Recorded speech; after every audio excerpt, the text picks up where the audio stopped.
warahmatullahi wabarakatuh.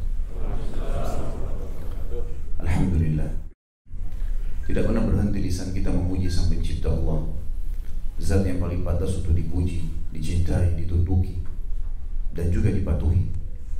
Karena Dia satu-satunya pencipta semua yang di langit, semua yang di bumi, dan semua yang di kedalaman lautan, terjangkau atau tidak terjangkau oleh mata manusia. Dan ini prinsip dasar yang selalu diucapkan oleh setiap muslim. La ilaha illallah, la ma'buda bihaqqin illallah. Tidak ada Tuhan yang berhak disembah di langit dan di bumi kecuali Allah. Tidak beranak dan tidak diperanakkan, maha hidup, dan juga tidak ada sekutu bagi dalam setiap kegiatannya. Dia telah menggantungkan segala kebutuhan kita saudara seiman di muka bumi ini dengan kalimat sederhana namun penuh dengan berkah, Alhamdulillah. Maka jadikan kalimat ini selalu membasahi lidah dan bibir kita. Selanjutnya kita panjatkan salam hormat kita penuh dengan cinta dan rindu kepada manusia terbaik, manusia yang telah dipilih oleh Sang Pencipta Allah untuk menutup risalah langit, penyampaian tentang hukum halal haram yang diinginkan dan yang dilarang oleh Sang Pencipta, ditutup dengan diutusnya manusia terbaik ini. Siapapun yang menjadikan manusia ini sebagai suri tauladannya sebagaimana Allah sebagai pencipta telah memerintahkannya, maka pasti dia akan bahagia, tentram hidupnya, memiliki solusi dari setiap masalah di hidupnya, dan juga akan menang dari musuh-musuhnya. Karena ini semua tergambarkan dalam kehidupan manusia terbaik ini. Dan juga mengucapkan salam hormat kepada manusia terbaik ini jadikan ibadah oleh Sang Pencipta Allah bagi orang-orang yang beriman, dan dibalas secara langsung pada saat diucapkan 1 kali, 10 kali tambahan rahmat dari Sang Pencipta Allah atau karunia-Nya. Maka sangat wajar kalau kita selalu membacakan salawat dan taslim kepada Nabi besar Muhammad sallallahu alaihi wasallam. Tentu kita secara saya pribadi mengucapkan jazakumullah khairan pada teman-teman panitia yang sudah berusaha untuk menjadi penyebab berjalannya acara kita ini. Juga bagi teman-teman yang sudah meluangkan waktu untuk datang, terutama Pak Dubes ya, dan teman-teman tim yang sudah datang tentunya. Semoga saja kita semua mengikhlaskan niat kita dalam majlis ini. Tentu saya duduk di sini bukan karena saya lebih pintar daripada Anda semua, tapi kita menjalankan perintah Allah Subhanahu wa taala dalam Al-Qur'an yang bunyinya a'udzubillahi minasyaitonirrajim fadzakir fa inna dzikra tanfa'ul mu'minin. Saling memberikan peringatanlah, karena peringatan itu bermanfaat sekali bagi orang-orang beriman. Juga baginda Nabi sallallahu alaihi wasallam bersabda, ad-dinun nasiha. Agama ini semuanya nasihat. Ya, kita harus saling menasihatin, saling mengingatkan. Yang penting yang disampaikan benar diterima tanpa harus melihat siapa yang menyampaikannya. Begitulah ajaran agama kita kepada kita semua pengikut Nabi Muhammad alaihi salatu wassalam. Saudaraku seiman, judul kita sore ini katakan iya untuk sukses.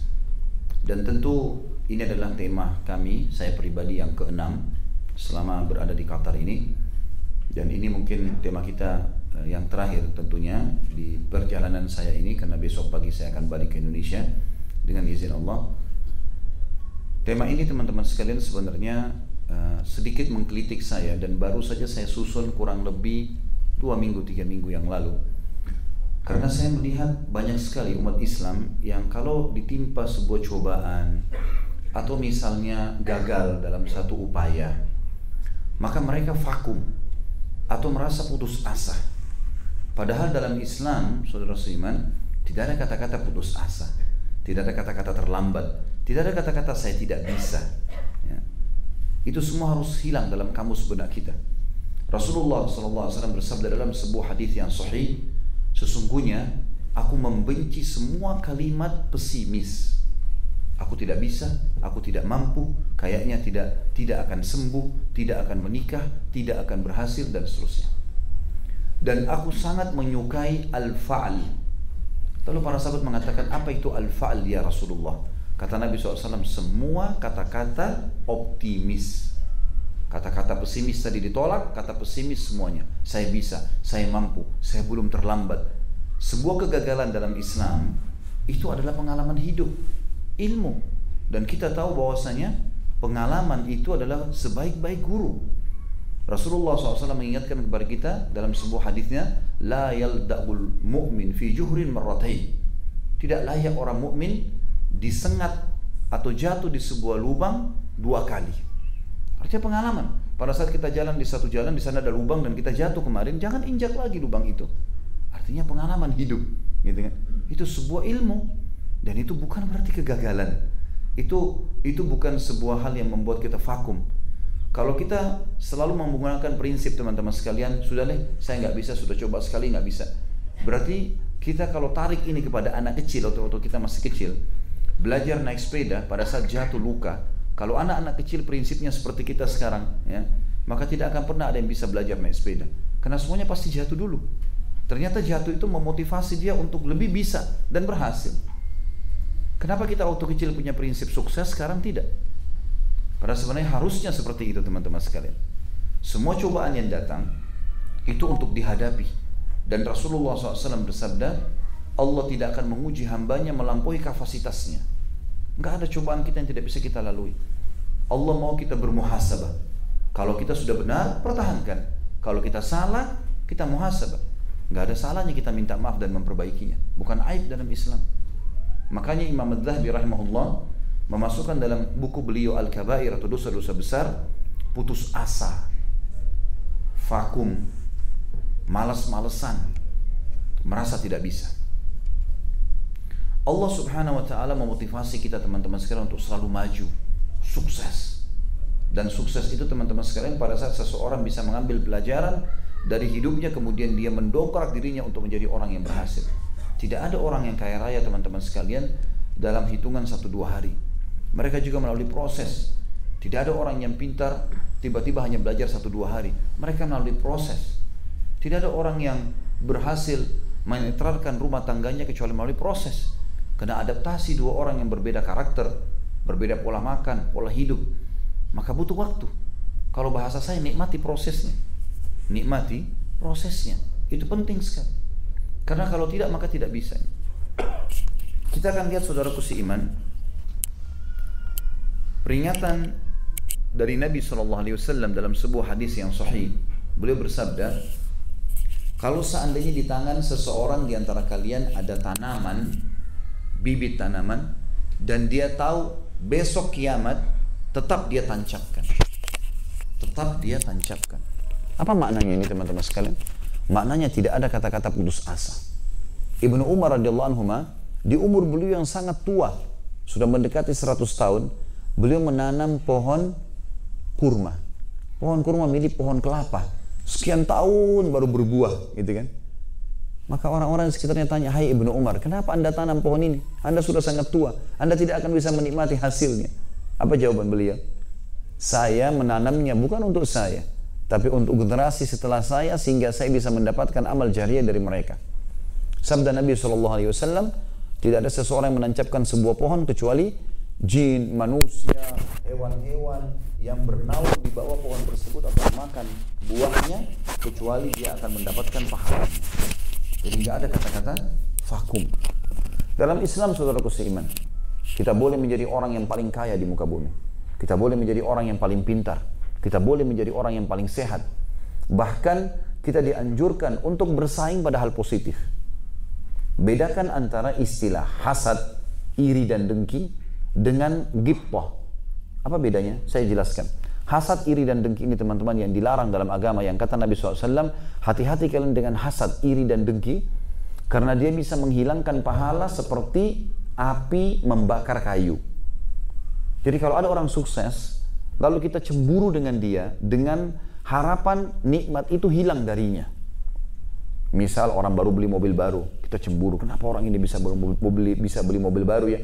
Lalu kita berharap mobil itu tabrakan. Misal, itu haram dalam Islam, itu tidak boleh. Itu hasud namanya, nggak bisa. Tapi ada ghibthah, mirip dengan itu, tapi boleh.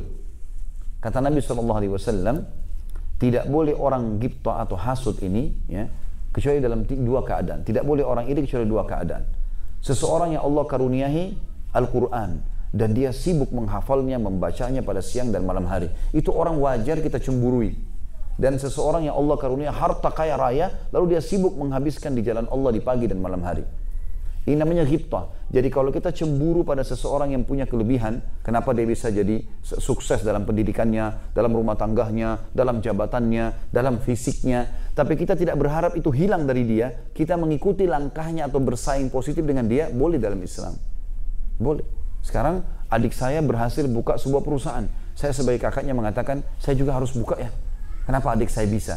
Sebagai cambuk atau motivasi, itu namanya ghibtah. Boleh dalam Islam.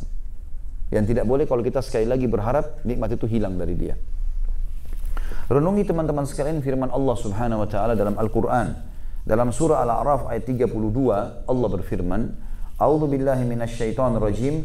Qul man harrama zinatallahi allati akhraja li ibadihi wat-tayyibati minar rizq. Qul hiya lil ladzina amanu fil hayatid dunya khalisatan yaumal qiyamah." Al-ayat.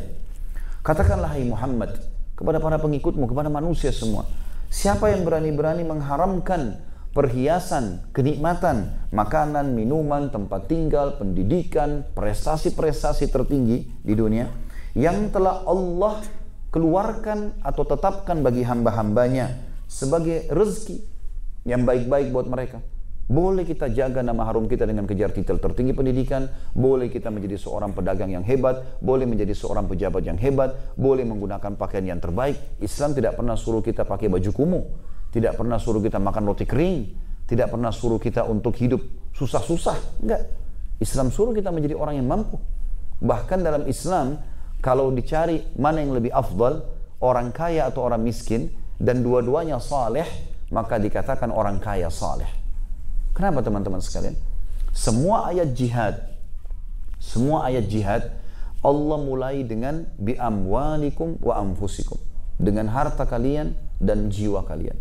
Harta didahulukan, bukan jiwa. Artinya orang punya harta itu luar biasa. Rasulullah SAW setiap kali ada jihad, maka beliau paling pertama panggil sedekah, harta dulu, baru susun pasukan untuk berperang. Ini penting. Sekarang teman-teman sekalian, pernah ada sahabat Nabi yang miskin datang kepada baginda Nabi SAW lalu berkata, "Ya Rasulullah, teman-teman kami yang kaya, yang sukses nih, mereka mendapatkan pahala-pahala kami bahkan lebih. Karena kami sholat, mereka sholat, kami puasa, mereka puasa, sama. Tapi mereka punya ekstra pahala karena mensodakakan harta mereka kepada kami. Kami nggak punya itu. Kami nggak bisa sodakah kepada mereka. Beritahukan kami amalan yang kalau kami kerjakan bisa minimal menyamai pahala mereka." Apa kata Nabi SAW? Bacalah setiap habis sholat, Subhanallah 33, Alhamdulillah 33, Allahu Akbar 33. Amalin. Itu bisa menyaingi atau menyamai pahala orang yang bersedekah. Ternyata diamalkan oleh para sahabat miskin nih. Gak lama kemudian datang lagi, "Ya Rasulullah," sahabat-sahabat miskin datang lagi, "Ya Rasulullah, sahabat-sahabat kami yang kaya mendengar hadis Anda." Artinya mereka amalkan tuh. Sekarang mengalahkan lagi pahala kami. Minta supaya dikasih ilmu baru, apalagi nih, gitu kan? Apa jawaban Nabi SAW? "Dzalika fadlullahi yu'tihi may yasha." Itu karunia Allah yang Allah berikan kepada siapa yang dia inginkan. Maksudnya apa? Bersainglah, gitu loh. Silahkan kejar sukses, kejar kekayaan, kejar kepintaran, harus bisa, gitu kan? Ini poin penting yang harus kita garis bawahi teman-teman. Orang Islam tidak disuruh vakum. Sekarang kita kalau sholat di masjid, kalau kita masih masuk masjid, dapat pahala masing-masing. Tapi saya bisa dapat pahala ekstra. Gimana? Saya ajak teman saya, "Ayo sholat ya di masjid, sama-sama ke masjid." Saya dapat misalnya 10 pahala, dia dapat 10 pahala. Tapi saya dikasih sama Allah 10 plus seperti pahala dia tanpa dikurangi pahala dia. Karena saya mengajak dia. Kan gitu. Makin banyak saya ajak, maka makin banyak pahalanya. Imam yang mengimami kita sholat, panen pahala satu masjid. Muadzin panen imamnya, panen pahalanya imam dan pahalanya makmum. Gitu kan? Tapi ada satu hal yang penting. Ada orang tidak hadir di masjid itu panen pahala semua. Siapa itu? Yang bangun masjidnya dengan duitnya, dengan hartanya. Dia dapat pahalanya. Gitu kan? Itu luar biasa. Kita pergi haram, Masjid Haram Mekah, kita umrah, tawaf, iya dapat pahala. Kita umrahin orang tua kita, iya. Tapi yang bangun Masjid Haram panen pahala semuanya itu sekian juta orang. Karena itu, gitu kan? Jadi perlu digarisbawahi teman-teman sekalian. Saya pernah tulis sebuah artikel judulnya, "Apakah Islam menyuruh Anda menjadi orang kaya?" Jawabannya iya. Iya. Disuruh, dan kita harus mampu untuk itu teman-teman sekalian. Karena waktu kita sama. Sama-sama 24 jam, punya 2 mata, punya 2 telinga, punya 2 tangan, punya 2 kaki, tidak ada yang lebih kok. Kalau orang-orang kaya itu punya, atau orang yang sukses dalam pendidikan, gelar doktor, profesor, mereka itu punya waktu 27 jam, lebih 2 jam dari kita, masuk akal mereka melebihi kita. Enggak sama kok, gitu kan. Hanya mau, yang penting mau saja. Dan ada satu penyakit yang harus dijauhi, penyakit al-malas. Nah, Ini penyakit berbahaya. Rasulullah SAW selalu berlindung darinya. Bahaya sekali. Lalu kata Allah SWT lanjutan ayatnya, katakanlah itu semua aku siapkan, kata Allah, untuk orang-orang yang beriman di dunia dan juga di akhirat nanti dimurnikan buat mereka. Maksudnya di dunia bisa saja dia bersaing sama orang kafir, sama-sama kaya, tapi di akhirat mereka saja yang mendapatkan semua kenikmatan itu.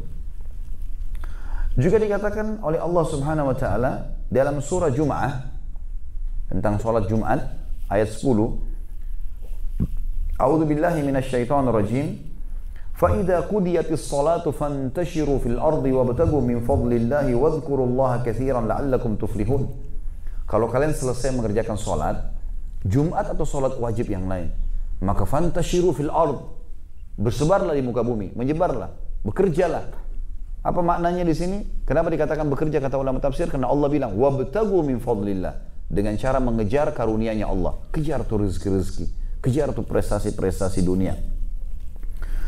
Dan kata Allah SWT, wadhkurullaha katsiran la'allakum tuflihun. Dan pada saat kalian bekerja, banyak berzikir kepada Allah. Ingat, halal halal, haram haram. Halal nikmati, haram tinggalkan. Agar kalian beruntung. Sebesar apapun keuntungannya, tinggalkan kalau itu haram, dan kejar keuntungannya kalau memang itu halal. Nikmati. Dan saya sudah pernah jelaskan teman-teman sekalian, dan saya reviewkan lagi, sesuatu yang haram itu lebih sedikit daripada yang halal. Halal itu banyak. Maka untuk apa kita masuk ke yang haram? Kalau Allah haramkan babi, Allah ganti dengan sapi, ayam, kelinci, rusa, kambing, semua hewan di air. Lalu untuk apa babi? Haram itu sedikit itemnya. Haram khamr, Allah ganti susu, madu, sirup, air putih, banyak gantinya. Allah haramkan zina, Allah ganti dengan nikah, gitu kan? Ada gantinya. Kalau kita diberikan syahwat lalu Allah tidak, kita punya syahwat mau makan, mau minum, ya, mau bekerja, mau berhubungan interaksi sama lawan jenis, lalu Allah tidak berikan solusi, mungkin wajar orang melanggar. Ini enggak. Gitu. Yang halal banyak, yang haram itu sedikit sekali. Untuk apa kita masuk ke sana? Kita dengarkan teman-teman sekalian sabda Nabi SAW yang memotivasi kita untuk selalu sukses. Ya. Adalah hadis Nabi SAW yang sahih riwayat Bukhari. Kata beliau, ma akala ahadun ta'aman khairan min an ya'kula min amali yadihi. Wa inna nabiyallahi Dawud kana ya'kulu min amali yadihi. Tidak ada sesuatu yang paling berkah, mulia daripada seseorang memakan dari hasil keringatnya sendiri. Dan ketahuilah, kata Nabi SAW, ya, bahwasanya nabinya Allah Daud selalu makan dari hasil keringatnya. Bukan mengemis sama orang, enggak, bekerja. Kita mulia. Ingat teman-teman, jangan pernah membuka pintu kemisan, mengemis ini. Kata Nabi SAW, tidak ada seseorang yang membuka pintu iffah, kemuliaan, dia mau dapat hasil tapi dengan kerja. Ya. Kecuali Allah bukakan pintu kekayaan. Dan tidak ada orang yang membuka pintu mengemis, mau minta tapi tidak mau berusaha ini. Ya. Kecuali Allah bukakan pintu kemiskinan. Nggak boleh dalam Islam ini. Ya. Kemudian juga dalam riwayat Imam Muslim dikatakan, kana Zakaria alaihissalam najjaran. Ketahuilah, kata Nabi SAW, Nabi Zakaria adalah seorang tukang kayu. Bukan aib, yang penting dia profesional di bidangnya, akan mendatangkan income. Ya. Kemudian juga dikatakan dalam riwayat lain, an Idris kana khayyatan yatasaddaqu bi fadli kasbih. Nabi Idris alaihissalam adalah seorang tukang jahit, dan dia bersedekah dari hasil, ya, jahitannya itu, keuntungan jahitannya. Orang juga kalau mahir dan profesional, dia dalami ilmunya, maka insya Allah dia akan dapat keuntungan yang besar di situ. Juga Nabi Muhammad SAW bertransaksi dan berjual beli, dan beliau terus saja bertransaksi teman-teman sekalian sampai masa kenabian dinobatkan. Dari umur 21 tahun sampai 40 tahun, 19 tahun Nabi SAW berdagang dan sukses. Tidak ada orang yang sukses beliau di Mekah pada saat itu.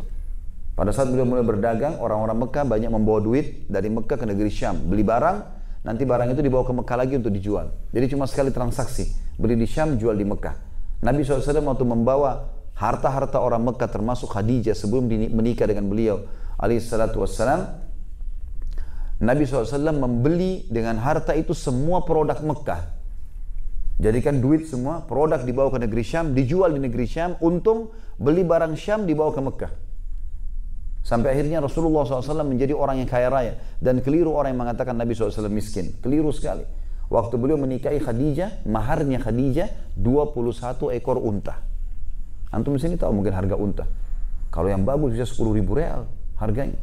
Yang besar. Dan dikasih di sini, Nabi SAW kasih unta betina merah. Itu unta yang paling mahal. Kalau di Saudi mungkin sekitar 10.000 real harganya. Di sini mungkin sama, kurang lebih. Kurang lebih begitu teman-teman. Bayangkan kalau kali 25 ekor. Ya. Berapa mahar Nabi SAW kepada Khadijah? Ratusan juta. Yang kita kadang-kadang di Indonesia cuma kasih perangkat alat sholat. Gitu kan. Nabi SAW kasih dengan begitu. Ya. Nabi SAW teman-teman sekalian menggunakan baju yang bagus, kain katun dari Yaman. Nabi SAW makan daging kambing. Dalam riwayat Bukhari beliau paling gemar makan daging kambing. Dan beliau paling suka tharid. Tharid itu adalah roti gandum ditaburi kari kambing di atasnya. Dan itu makanan favorit pada saat itu. Tidak pernah ada riwayat menyebutkan Nabi SAW makan roti kering. Sebagaimana sebagian orang begitu. Begitu kenal agama, pakaiannya jadi kotor, penampilannya jadi kotor, bau badannya ada, masjidnya kotor. Ini kenapa jadi berubah begini? Mestinya makin dekat dengan agama maka makin bagus kan? Mestinya. Tapi ini enggak. Kok malah jadi jorok ini? Gitu kan? Ini keliru. Ya. Saya punya pengalaman, subhanallah. Istri saya mu'allaf, ya, masuk Islam. Awal dia setelah masuk Islam, saya carikan kegiatan. Kebetulan dia punya keterampilan di salon gitu. Kemudian saya bukain untuk akhwat-akhwat yang sudah belajar taklim saja. Ini cerita waktu saya masih di Makassar tahun 1990, tahun 2000 lah. Pas balik dari Madinah waktu itu. Sekitar 17 tahun yang lalu. Maka dia baru masuk Islam, belum terlalu tahu gitu, baru masa belajar. Datanglah banyak akhwat-akhwat kita pakai jilbab besar, pakai cadar, masuk di salon. Udah di rumah, di teras biasa di dalam dalam ruangan yang cukup lumayan lah besar. Setelah itu dia mau tanya saya, tapi dia malu karena dia tahu ini dia Nasrani, tadinya masuk Islam. Dia mau tanya tapi dia malu gitu. Lalu dia bilang, maaf, ada yang saya mau tanya. Silahkan, saya bilang, apa yang mau ditanya? Dia bilang, apa memang dalam Islam tidak diajarkan orang harus bersih? Saya tanya, kenapa? Dia bilang, ini akhwat semua yang datang ke sini pakai jilbab besar ini begitu buka ketombenya banyak, kutunya banyak, rambutnya bau, gitu kan? Kok malah pakai jilbab besar malah begini nih hasilnya, gitu. Justru mestinya dia lebih rapi dan lebih bersih kan? Teman-teman sekalian, Ka'ab bin Malik radhiyallahu anhu, sahabat Nabi yang mulia, pernah lewat di depan rumah Nabi SAW, tidak sengaja lewat. Beliau lihat bulan purnama lagi terang, indah sekali. Saking indahnya sampai Ka'ab tidak mau mengalihkan pandangan matanya. Dia bilang, luar biasa nikmatnya melihat bulan purnama itu. Gak sengaja di depan rumah Nabi SAW. Dia bilang tiba-tiba Nabi SAW buka pintu rumahnya. Beliau lagi keluar, baru habis mandi, menyisir rambutnya dengan rapi ke belakang. Beliau menggunakan jubah berwarna merah, ada garis-garis hitamnya. Maka saya lihat ke arah Nabi SAW. Saya temukan Nabi lebih indah daripada bulan itu. Nabi SAW jaga kebersihan. Beliau selalu menggunakan minyak wangi. Bahkan para sahabat mengatakan, kami kalau salaman dengan Nabi SAW, kami temukan baunya sampai 3 hari. Kadang-kadang minyak wangi Nabi SAW menetes dari rambutnya alaihissalam. Dan beliau mengatakan, dicintakan untukku dunia ini karena adanya wanita yang untuk disayangi, ada istri, ada ibu, ada adik, ada anak perempuan, dan minyak wangi, wangi-wangian. Nabi SAW suka menggunakan siwak sehingga giginya bersih, gitu kan. Jadi ini harus dijaga teman-teman sekalian. Banyak orang subhanallah tidak amalkan ini. Mereka masuk masjid, kita sholat di sebelahnya, Masya Allah, ya. Kita rasanya sudah mau lari, ya. Karena luar biasa tidak jaga. Kenapa ini? Berapa harga minyak wangi roll itu? Murah sekali kan. Saya tidak tahu di sini, kalau di Saudi sering kita beli 5 real, 10 real, ada yang di roll minyak wangi itu enak sekali baunya sebenarnya. Atau kalau ada rezeki alhamdulillah beli. Dan ingat, Allah akan berikan kepada kita rezeki sesuai dengan kadar orderannya. Ya. Kalau misal gini, kita mau umroh sama haji, ini saya sering luruskan jemaah saya di Indonesia. Umroh sama haji cari travel yang paling murah, hotel yang paling sederhana, biar jauh nggak apa-apa. Kenapa? Kan cuma taruh barang di hotel. Jangan akhi dan ukhti. Ini sedekah buat diri sendiri. Kenapa bukan bintang 5? Nikmati. Bisnis kelas. Allah akan kasih gantinya sesuai dengan kadar perbuatan kita. Orderan kita bintang 5, Allah kasih bintang 5. Orderan kita biasa, Allah kasih yang biasa. Harusnya begitu. Subhanallah, saya dulu, waktu ini pengalaman pribadi, cuma mau berbagi saja. Saya dulu sering naik pesawat ekonomi kelas gitu kan. Mulai saya beranjak menggalang beberapa usaha, saya bilang enggak, saya coba naik ke bisnis kelas. Bukan untuk sombong, tapi kenapa saya nggak nikmati rezekinya Allah? Semenjak itu saya berdoa sama Allah, ya Allah mudahin supaya saya tidak pernah naik ekonomi. Subhanallah, sudah berapa tahun saya kena bisnis terus. Nggak pernah saya naik ekonomi. Dan saya memang merasakan Allah gantikan nilainya kok. Allah gantikan nilai. Dan semenjak itu banyak sekali jemaah saya, alhamdulillah umroh haji tidak pernah lagi hitung-hitungan. Jangan hitung-hitungan sama Allah ini. Royal sama Allah, Allah akan kasih juga. Ya. Kalau kita perhitungan sama Allah, Allah juga nanti jadi hitung rezeki kita. Ya. Kalau sedekah di jalan Allah besar. Celengan masjid lagi lewat, saya tidak tahu di sini, kalau antum di sini tidak ada celengan ya. Kalau di Indonesia kan banyak celengan masjid nih. Banyak orang kita kasih 2.000 itu apa? Minta kesehatan, keturunan, selamat dari neraka, masuk surga. 2.000 rupiah. Ini luar biasa nih. Ya? Mau dapat ikan paus, pakai kapal tanker. Ini enggak, pakainya kail kecil. Enggak bisa lah. Ya. Seperti itulah. Jadi di jalan Allah harus tidak boleh perhitungan teman-teman sekalian. Nabi SAW juga motivasi dalam hadis yang lain riwayat Bukhari, li an ya'khudha ahadukum abhulah thumma ya'ti al-jabal thumma ya'ti bihizmati min hatabin fayabi'uha fayastaghni bi thamaniha khairun lahu min an yas'ala an-nas a'tahu aw mana'u. Seseorang di antara kalian mengambil potongan-potongan tali, kemudian dia mendatangi gunung, riwayat lain dia mendatangi hutan, lalu dia mengumpul ranting-ranting kering, lalu dia ikat dan dia pikul di pundaknya, kemudian dia jual di pasar dan dia pakai keuntungannya untuk dia muliakan dirinya, jauh lebih baik daripada dia meminta-minta kepada orang, mengemis dikasih atau tidak dikasih. Sa'id bin Musayyib rahimahullah salah satu ulama tabi'in berkata, kana ashabu Rasulillah SAW yatjaruna fi bahr Rum. Ketahuilah semua sahabat-sahabat Rasulullah SAW setelah Rasulullah meninggal, mereka semuanya pada berdagang, sampai-sampai mereka berdagang di atas lautannya bangsa Romawi. Para sahabat Nabi berusaha, bekerja.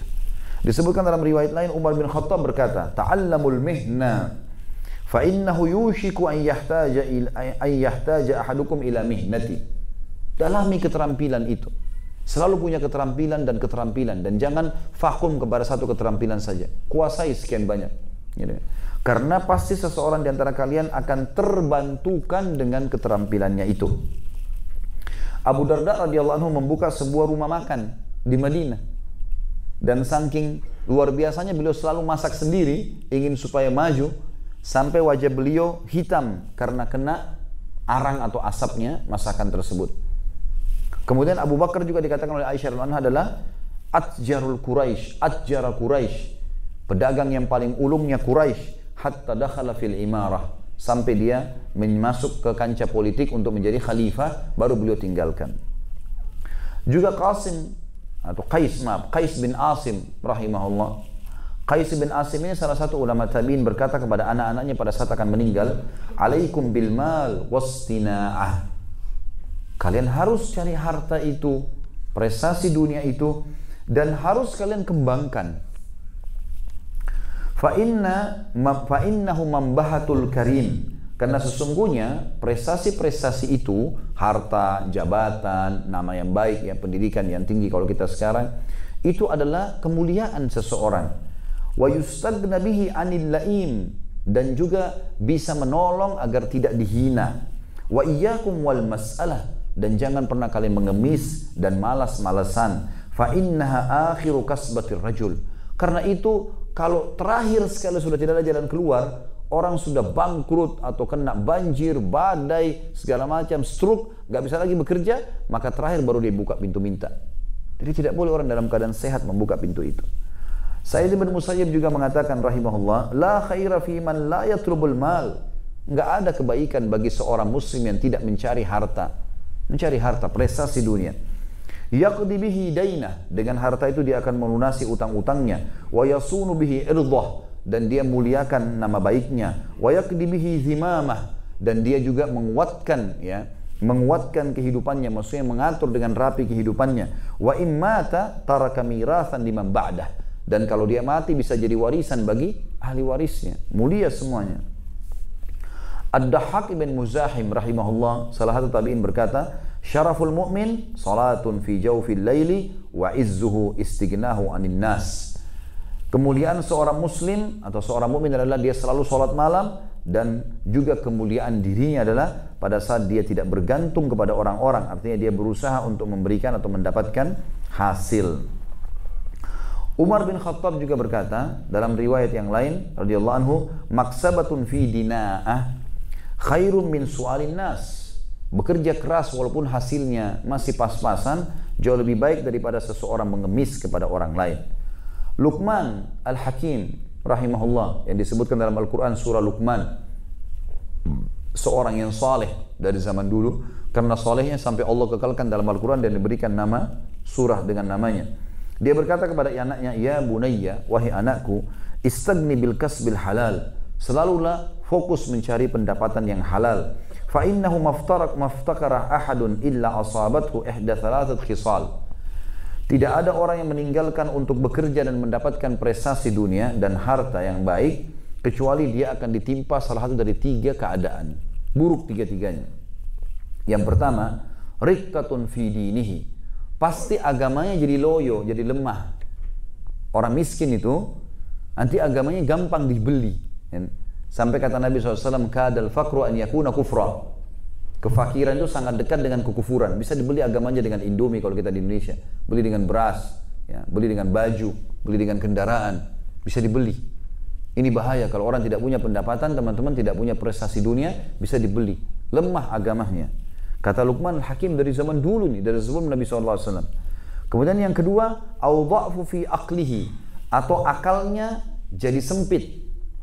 Ya, orang kalau bekerja menghadapi manusia, menghadapi suka dukanya, perdagangan, pekerjaan, dia selalu otaknya ini sinyal listriknya bergerak terus. Dia berpikir jalan keluarnya, masalahnya bagaimana mendapatkan ini, bagaimana menahan ini. Jadi dia hidup. Beda dengan orang yang vakum ini. Orang yang malas, teman-teman, maka semua akalnya jadi pendek. Kita sering melihat orang yang bermalas-malasan, duduk-duduk pinggir jalan, tidur, pengangguran, pendek akalnya. Kita nggak bisa ajak diskusi orang seperti ini. Dia nggak bisa berpikir. Ya. Ini yang kedua. Dan yang ketiga kata beliau, wihaun fi muru'ati, dan juga bisa menghina kehormatannya. Orang anggap remeh. Siapa itu? Nggak ada sekolahnya. Siapa itu? Oh, nggak ada kerjaannya. Orang anggap remeh. Gitu kan? Dianggap remeh. Ini yang ketiga. Dan beliau mengatakan, dan lebih parah daripada 3-3 itu, beliau mengatakan wa'adzamu min hadza istighfafun nasu bihi, penghinaan manusia terhadap dirinya. Rasulullah SAW selalu berdoa dan berlindung ya, dari kefakiran dan kemalasan, kevakuman, putus asa. Sampai beliau bersabda dalam hadis yang sahih, ta'awwadhu billahi minal faqri wal killati wal dhillati. Selalulah berlindung kepada Allah dari kefakiran, kekurangan, dan kehinaan. Minta sama Allah supaya jangan sampai kita tertimpa 3 hal ini. Kefakiran, kekurangan, dan kehinaan. Juga dalam hadis Abu Daud, Nabi SAW sering membaca doa, Allahumma inni a'udzubika minal ju'i fa innahu bi'sad daji'. Ya Allah, aku berlindung kepadamu dari lapar. Lapar disebabkan karena orang kemiskinan, susah, yang itu. Karena sesungguhnya dia seburuk-buruk keadaan. Beliau juga berdoa dalam doa yang lain dalam hadis sahih, Allahumma inni a'udzubika minal ajzi wal kasal. Ya Allah, aku memohon, aku berlindung kepadamu dari sifat putus asa dan bermalas-malasan, wal jubni wal bukhul, dan sifat pengecut serta pelit, wa ghalabatid daini wa qahrir rijal, dan aku terlilit utang, juga aku dikuasai oleh orang-orang. Umar bin Khattab berkata radhiyallahu anhu dalam salah satu keadaan, ya, inni la 'ala ar-rajulu fayu'jibuni syakluh. Saya kadang-kadang melihat orang laki-laki, maka saya kagum dengan wajahnya, karena tampan, rambutnya bagus, penampilannya bagus. Fa idza sa'altu anhu faqila la 'amala lah saqata fi 'aini. Tapi kalau saya tanya orang-orang tentang keadaannya dia dan orang-orang mengatakan orang ini pengangguran, maka dia tidak punya nilai di mataku sama sekali. Kata Umar radhiyallahu anhu. Jadi Umar suruh bekerja, bergerak. Juga teman-teman sekalian, pernah Umar radhiyallahu anhu mendatangi beberapa orang tabi'in yang sedang duduk di Masjid Nabawi setelah sholat Jumat di Madinah. Setelah itu Umar tanya mereka, kenapa kalian duduk di sini? Ngapain? Habis sholat Jumat duduk di masjid, ngobrol-ngobrol, nongkrong, ngapain nih? Kata mereka, nahnu mutawakkiluna 'ala Allah. Kami bertawakal kepada Allah karena kami nggak punya pekerjaan, ya sudah di sini saja. Ada makanan orang kasih, ya sudah, kalau nggak ada ya sudah, kami tinggal di masjid. Faya'luhum, ya, bidurratin wa yanhanuhum. Maka Umar pun memarahi mereka sambil berkata, la yaq'ud ahadukum an talabir rizq. Janganlah kalian vakum dari mencari rezeki. Wa yaqul, lalu dia berkata juga, Allahumma rzuqni. Sambil dia berkata, orang-orang ini berkata, ya Allah berikan saya rezeki.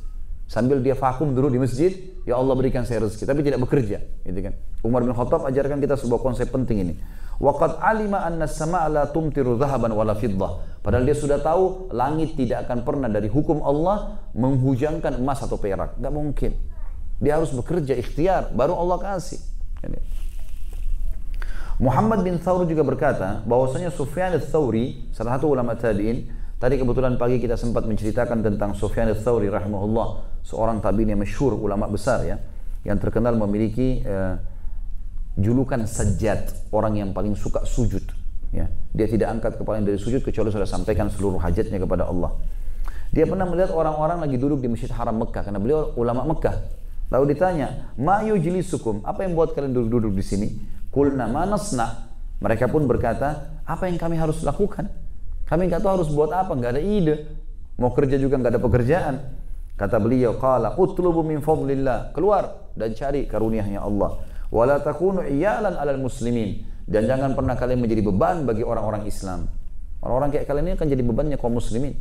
Keluar, bekerja. Apa saja, angkat batu, apa saja, lakukan apa saja, bergerak. Dalam pepatah bahasa Arab dikatakan taharrak fa inna fi harakati barakah. Bergerak, karena setiap gerak itu akan datangkan berkah kok. Mesti kita bergerak, berusaha. Dalam pepatah bahasa Arab yang dikatakan manjadda wajad. Siapa yang berusaha dia pasti akan dapat. Ya. Kalau kita targetnya 10 minimal kita dapat 6 minimal itu. Pasti bisa, nggak mungkin tidak. Nggak ada orang yang berusaha itu kosong, nggak ada. Pasti akan ada sesuatu yang dia dapatkan. Kemudian juga dikatakan bahwasanya seseorang pernah bertanya kepada Nabi SAW, ayu kasbi afdal? Pendapatan apa yang paling bagus ya Rasulullah? Qala amalur rajul biyadi wa kullu bai'in mabrur. Setiap pekerjaan seorang laki-laki dengan hasil tangannya sendiri dan semua transaksi yang jujur. Ini menjadi pedagang memang teman-teman sekalian adalah sebuah perintah dalam agama ya. Bahkan dalam sebuah hadis yang lain kata Nabi SAW, Allah membuka ya 99% atau mayoritas rezeki di perdagangan dan sisanya di yang lainnya, gitu kan. Dan Nabi SAW menjanjikan bagi seorang pedagang muslim yang jujur itu akan mendapatkan kedudukan. Kata Nabi SAW dalam hadis, at-tajirus saduqul amin ma'an nabiyyina was-siddiqina wasyuhada. Seorang pedagang yang jujur dan terpercaya muslim, mereka kedudukannya bersama dengan nabi-nabi, orang-orang jujur dan orang para syuhada di surga nanti.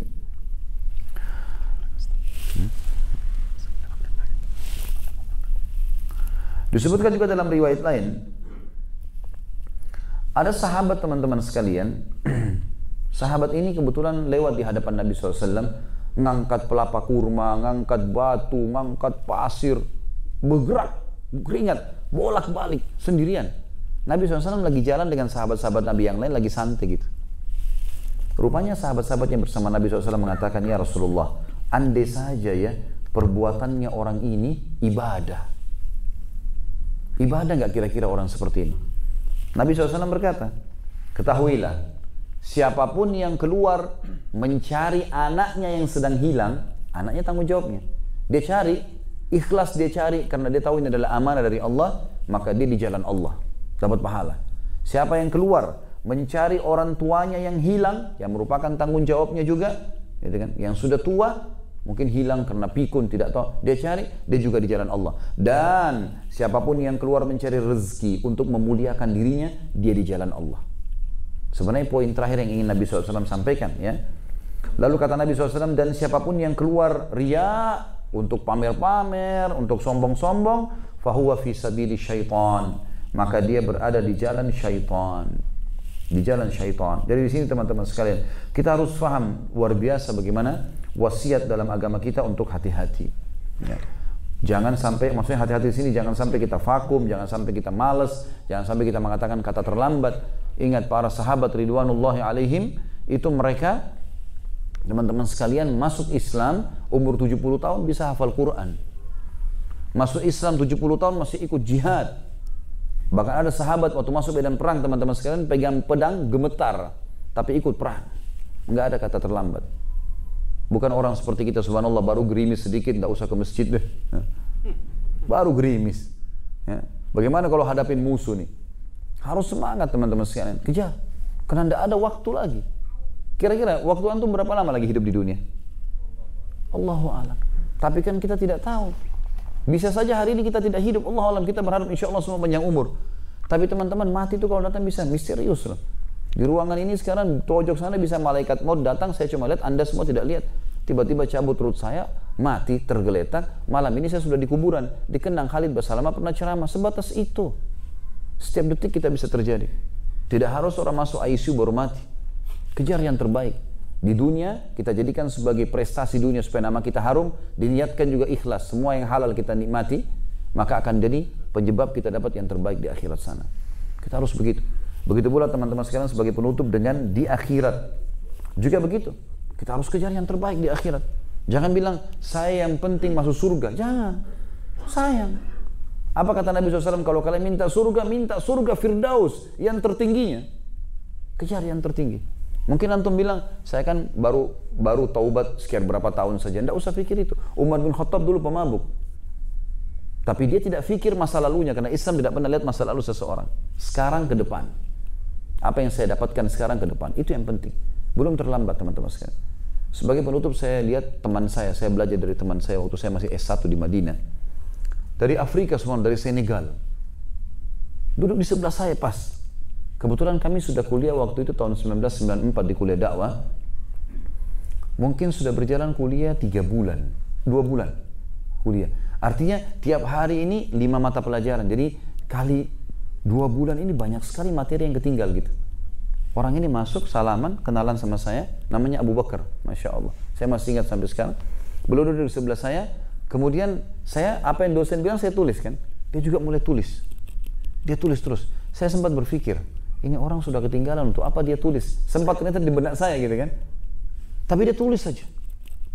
Saya kalau bilang, akhi Abu Bakar, bagaimana ente bisa tulis? Nanti kan ketinggalan. Dia cuma senyum sama saya.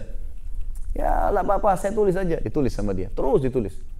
Subhanallah, saya dapat pelajaran teman-teman. Itu ujian, nilai saya sama dia, nilai dia dekat sekali. Kok ini orang bisa ngejar nilai ya? Gimana caranya gitu? Ya, prestasinya bagus sekali. Ternyata teman-teman, waktu mulai dia tulis ke depan, kan masih ada jadwal kuliah sampai 6 bulan ya. Berarti masih ada 4 bulan dia bisa tulis. 2 bulan itu dia pulang ke rumah, sering ditulis kembali sama dia, dikejar yang tertinggal. Tapi yang sekarang ke depan dia tidak mau kehilangan. Nah itu prestasi itu. Bagi saya itu sebuah pelajaran yang besar. Tidak ada kata terlambat teman-teman sekalian. Tidak ada kata terlambat. Mulai dari sekarang. Masalah nanti hasilnya kita lihat. Yang kurang kita usaha tutupi nantinya. Tapi jangan vakum. Jangan bilang saya sudah dikalahin. Enggak. Kita lagi lari nih. Orang sudah lomba lari. Orang sudah lari duluan. Oh sudah saya kalah. Enggak. Lari coba. Mungkin nanti tengah jalan ada yang keseleo kakinya. Allahu a'lam. Kita nggak tahu kan. Mungkin kita bisa menang. Coba berusaha. Gitu kan. Jadi seperti itulah teman-teman sekalian. Mudah-mudahan ini bisa menjadi motivasi buat kita. Dan tentu teman-teman sekalian ini harapan saya tentunya bisa membantu kaum muslimin yang banyak menganggur, yang banyak malas, yang tidak mau sekolah, ya, tidak mau mengejar prestasi pendidikan, tidak mau mengejar jabatan, tidak mau menjadi orang yang kaya. Sudah cukup begini saja deh. Ini harus didobrak ini. Islam membutuhkan generasi emas, generasi yang semangat, yang mau bekerja, yang mau berhasil. Seperti itulah teman-teman sekalian. Dan waktu kita di dunia terbatas. Sekarang waktu yang sudah berlalu tidak bisa kita perbaiki. Hari ini milik kita dan ke depan adalah sebuah program. Hari ini maksimalkan pekerjaan kita. Kita akan dapat hasilnya juga maksimal dengan izin Allah Subhanahu wa ta'ala.